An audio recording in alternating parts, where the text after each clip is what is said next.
अस्सलाम वालेकुम। आज हम डिस्कस करेंगे शॉर्ट टर्म और लॉन्ग टर्म इफ़ेक्ट्स जो हैं कैनबिस के।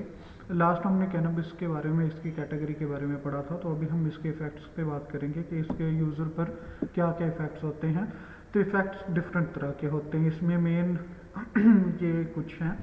इनमें क्या है, माइल्ड यूफोरिया। यूफोरिया का आप लोगों को पता है, यूफोरिया जो है वो बेसिकली एक्साइटमेंट को कहते हैं। तो कुछ माइल्ड लेवल पे यूफोरिया होता है, इंक्रीज्ड ऑडिटरी और विजुअल एक्टिविटी। उससे क्या होता है कि उनकी सुनने और देखने की जो सलाहियत है, सेंसेस जो हैं वो तेज़ हो जाती हैं। Sense of smell, touch and taste are often enhanced.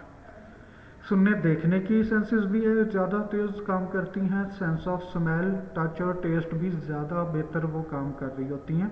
Lowering of inhibition, spontaneous laughter. ये अब कुछ इफ़ेक्ट उसके डिफरेंट स्टार्ट हो गए हैं। वो बहुत अचानक से हंसना शुरू कर देंगे, इनहिबिशंस उनकी स्लो डाउन हो जाएंगी। आर्टर्ड सेंस ऑफ टाइम परसेप्शन, अब उन्हें लगता है कि टाइम जो है वो बहुत स्लो चल रहा है, टाइम जो है वो आहिस्ता हो गया। शॉर्ट टर्म मेमोरी जो है वो उनकी डिस्टर्ब हो जाती है, इम्पेयर हो जाती है। Reduced attention span, poor concentration, disturb thought pattern. Impairment of ability to perform complex motor task, यानी ज़्यादा जो कम्प्लेक्स किस्म के मोटर टास्क है जिनमें फ़िज़िकल एफर्ट यूज़ होती है, वो उनमें करने में उनके प्रॉब्लम आता है। डिक्रीज्ड मसल स्ट्रेंथ, कोई चीज़ उठाएंगे, भारी सामान वगैरह उठाएंगे, वज़न वगैरह उठाएंगे, तो उनके मसल्स वीक होंगे। अब यहाँ पर और भी कुछ चीज़ें हैं। बैड ट्रिप, जिस तरह उसमें ओपियोइड्स में था बैड ट्रिप, यहाँ पर भी वही है कि कुछ लोगों को डिजीनेस, वॉमिटिंग वगैरह, even panic attack, anxiety, fear वगैरह होने लग जाता है, जिससे बैड ट्रिप का नाम दिया गया। इसके बाद कुछ और तरह के इफ़ेक्ट्स होते हैं जो बॉडी आर्गन्स पे होते हैं। उसमें कार्डियोवैस्कुलर हैं जो हार्ट से रिलेटेड हैं। इसमें उनकी हार्ट बीट तेज़ हो जाती है, इंक्रीज्ड हार्ट बीट प्रोमिनेंट हो जाती है। बॉडी टेम्परेचर जो है वो थोड़ा सा नीचे आ जाता है। ब्लड प्रेशर जो है वो प्रॉब्लम करता है। इसके बाद क्या है, उनकी आइज़ में, क्योंकि आइज़ में जो हमारे वेंस कह लें, जो आंखों में शरियाने हैं, वो ब्लड सप्लाई की वो सिकुड़ जाती हैं, तो उसकी वजह से इनकी आइज़ रेड हो जाती हैं। फिर रेस्पिरेटरी है कि सांस लेने का जो उनका निज़ाम तनफ़ुस है, रेस्पिरेटरी सिस्टम है, उसमें प्रॉब्लम आती है, वो डिस्टर्ब हो जाता है।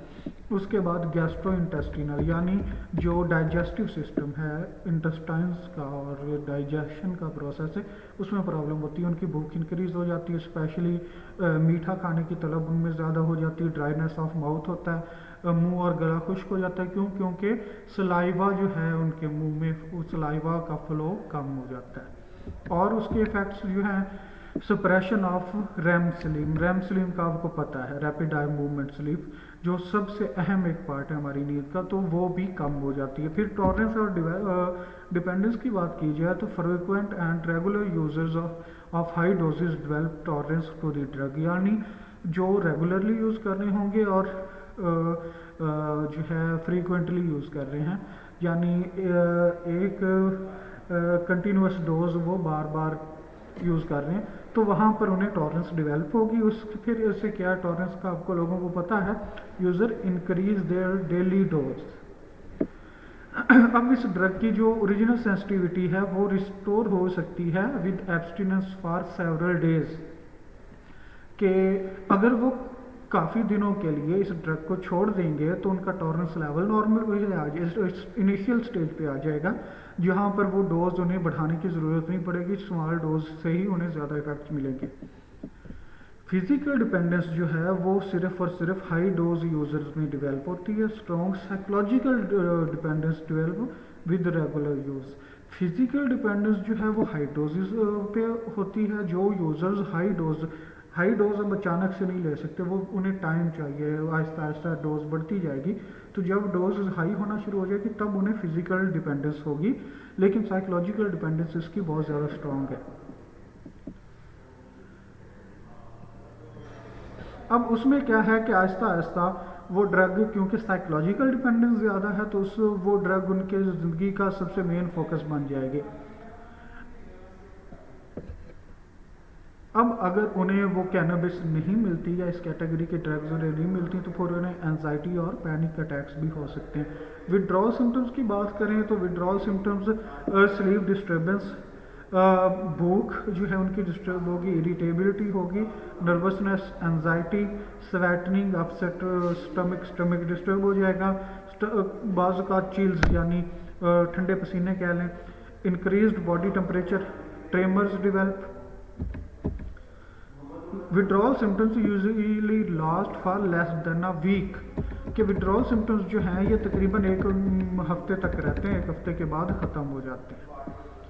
अब कॉम्प्लिकेशंस क्या होती हैं? Pronounced psychological dependence is particularly high among users with emotional problems. अब इमोशनल प्रॉब्लम्स में मेन क्या चीज़ है कि लोग कई ना परेशानी में, टेंशन में, स्ट्रेस वगैरह में ना, डिप्रेशन में ये ड्रग स्टार्ट कर देते हैं, तो उनकी इमोशनल डिपेंडेंस वो जो है ना उस ड्रग से हो जाती है। कि जिस तरह अब एग्जांपल के तौर पर जिस तरह एक वो इंडियन सॉन्ग है कि पीता हूँ गम बुलाने के लिए, तो उसमें क्या है कि सेम वही चीज़ है कि उसने वो कंडीशनिंग कर दी है, रिलेट कर दी है कि गम जो है उसे बुलाना है, टेंशन से बचना है, गम से फ्री होना है, तो फिर वो ड्रग यूज़ कर रहे होंगे। तो अगर वो इस तरह के इमोशंस में आकर, वो इमोशनल स्टेट्स में आकर ड्रग यूज़ कर रहे हैं, तो फिर उन्हें साइकोलॉजिकल डिपेंडेंस ज़्यादा होगी उस मामले में।